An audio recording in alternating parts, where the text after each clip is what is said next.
एक मस्त फकीर था और वो मस्त फकीर झूमता हुआ जा रहा था। उसका गुरु था, उसका पीरो मुर्शिदे कामिल था भीख, जिसका नाम था भीख।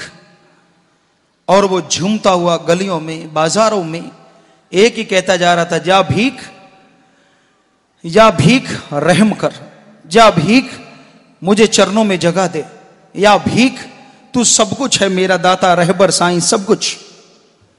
सामने से कट्टरपंथी लोग आ रहे थे। उन्होंने पूछा, रे तेरा अल्लाह कौन है, राम कौन है, परमात्मा कौन है? कहने लगा भीख। कहने लगे गुनाह करता है, कुफर तोलता है, एक आदमी को अल्लाह बताता है। तेरा पीर कौन है? कहते या भीख। तेरा पैगंबर कौन है? कहता या भीख। इतना कहना तो बहुत होता है। गुस्सा आ गया, पकड़ के ले गए। उस समय आम धार्मिक दरबार हुआ करते, काजी या जो भी, तो उनके सामने पेश किया गया कि ये कुफर तोलता है। तो काजी ने भी पूछा, तेरा अल्लाह कौन? कहता भीख।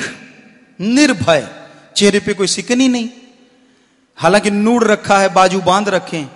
कहते तेरा पैगंबर कौन है? कहता भीख। तो लिख दिया, इसको सूली पे चढ़ा दो।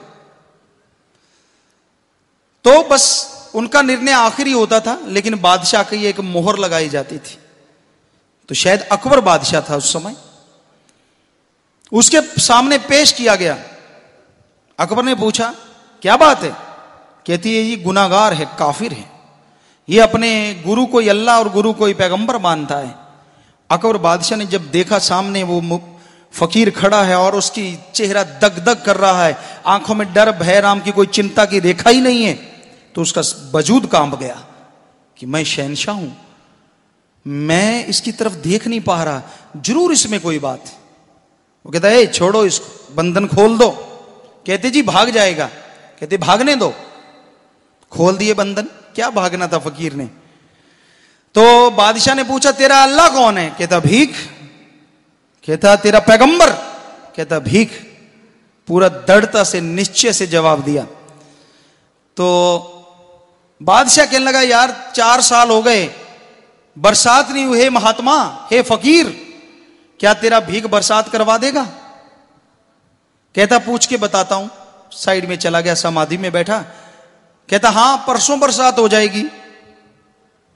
कहता अगर ना हुई? कहता ऐसे कैसे होता है? भीख कहता है होगी तो होगी। कहता ठीक है। एक दिन गुजरा, अगला दिन आया। 5 सालों से जो काल पड़ा हुआ था, अचानक बादल उमड़े घुमड़े और एकदम से बरसात मूसलाधार बरसी। ऐसी बरसी कि जबरदस्त बरसी।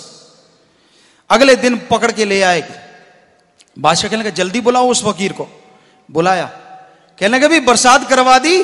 कहता मैंने थोड़ी, भीख ने करवाई है। कहते बोल क्या चाहिए? कहता भीख, मुझे तो मेरा भीख चाहिए। बादशाह हैरान रह गया, इसको कोई लालची नहीं है, कोई इसको कोई चीज डगमगा ही नहीं सकती, क्योंकि लोगों की कमजोरियां देखते हैं। कोई किसी का पैसा, कोई किसी की कोई सामान, कोई कुछ देखता है, शायद किसी लालच में आके डगमगा जाए।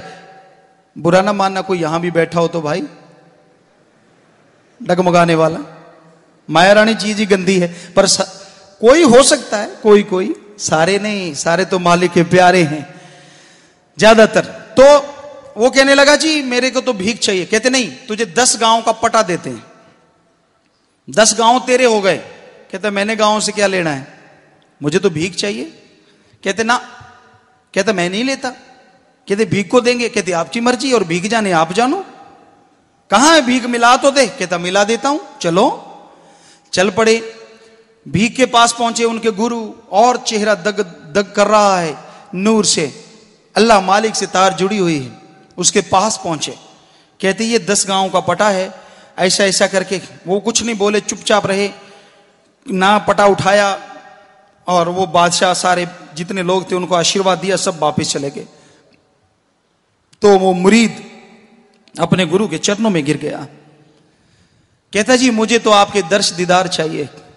कहते भोले, जिस समय तूने मुझसे बरसात मांगी उस समय मेरा हाथ अल्लाह से जुड़ा हुआ था। अगर तू उस समय मांग लेता कि मुझे पैगंबर बना दे, मुझे अल्लाह बना दे, तो मैं तुझे उसी समय अल्लाह से मांग के अल्लाह बना देता। तूने तो भीख सिर्फ मांगा बरसात। तो मुरीद की आंखों से अश्रुधारा गदगद पूरी बह रही है और वो हाथ जोड़ के थोड़ा दूरी पे बैठा है। तो गुरु कहता है, पीर मुर्शिद कामिल कहता, बोल क्यों नहीं किया तूने ऐसा? कहता, मैंने तो बरसात भी नहीं मांगी, फिर मैंने तो आपको मांगा था कि मुझे तो भीख चाहिए है, मेरे भीख, ये लोग बरसात चाहते हैं, मैं तो आपको चाहता हूं। कहते, अब क्या ख्याल है? तुझे चाहता हूं। तो झट से आके अपनी झोली में ले लिया और कहने लगे, जा, जिसको भी गुरु मंत्र देगा दोनों जहां में वो पार हो जाएगा। तो भाई हकीकत है, फकीर जब तक इंतहा नहीं होती कुछ नहीं कहते। दुआ के लिए हाथ उठता है, लेकिन जब लोग बदकर्म हद से ज्यादा करते हैं, पाप बेइंतहा करते हैं, तब उनके अंदर जो उनका मालिक सतगुर है, वही एक तरह से चित्कार उस मालिक की दरगाह में हाजिरी लगा देता है।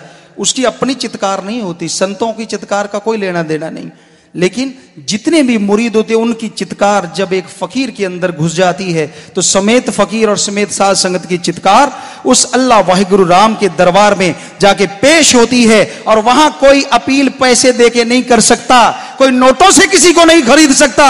वहां पे मालिक की दरगाह में जैसी सच्ची चित्कार आती है, मालिक उसे फौरन मंजूर कर लेता है और हाथों हाथ जलवे दिखाने शुरू भी कर देता है।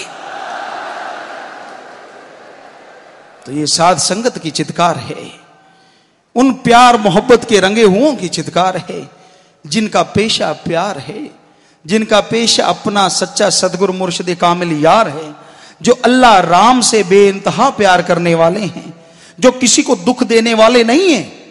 पता नहीं क्यों भय पड़ गया कहीं ये राज ना करने लग जाएं। अरे राज से हमने दाल लेनी है? हमारा तो एक ही असूल है कि जितनी भी बुराइयां, जितने भी पाप, जितने भी नशे, जितने भी गुनाह हैं, उनको हटाया जाए ताकि इस धरती पे फिर से स्वर्ग जन्नत बन जाए। हर कोई एक दूसरे से प्यार मोहब्बत करे और हर किसी का चेहरा हमारे धर्म शास्त्रों पवित्र वाणी के अनुसार खिला रहे, हर कोई मस्तो मस्त रहे और किसी से कुछ लेना देना नहीं। क्यों मोक लगी हुई है? कुछ लेना देना नहीं है किसी से, कोई मतलब नहीं है किसी से, सिर्फ अल्लाह वाहिगुरु राम से प्यार है और उसकी ही चर्चा करनी है। सिर्फ यही चर्चा है, यही विचार है। तो भाई आप भी अल्लाह मालिक की भक्ति इबादत करें, उसकी याद में जुट जाएं और जब भी भक्ति करो तो जरूर प्रार्थना करो, जरूर प्रेयर करो जो आज से करवाई है, जो आपने आज की है। उसकी दरगाह में आखिर कितनी देर रहेगी? ज्यादा देर नहीं, अंधेर तो है ही नहीं, थोड़ी देर है, लेकिन वो भी ज्यादा देर नहीं। जब आप लगातार उसकी दरगाह में अपने आंसुओं का नजराना चढ़ाते रहोगे, बैराग में आके उस अपने अल्लाह वाहिगुरु राम को याद करोगे, तो वो एक आंसू को मोती हीरे बना देता है। हमने मोती हीरे नहीं बनाने, उसके चरणों की धूल धो के पी लेनी है। बस यही दुआ करनी है, हे मेरे दाता रहबर, ये अपने चरणों में कबूल कर। तो जरूर वो कबूल करता है, मंजूर करता है जी। तो इस पे यही बात हम आपसे बार बार कि हमें प्यार मोहब्बत के पुजारी हैं और प्यार मोहब्बत शांति का मार्ग हमारा वो मार्ग है जो आदिकाल से चला है। हमें ये नहीं है कि कोई क्या कर रहा है मालिक जाने, लेकिन ये जरूर है कि हमें राम नाम से क्यों हटाया जा रहा है, क्या गुनाह है। एक बार कोई साबित कर दे कि राम नाम लेना गुनाह है, फिर तो मान ले। कोई साबित करे किस लिए गुनाह है, किस लिए पाप है।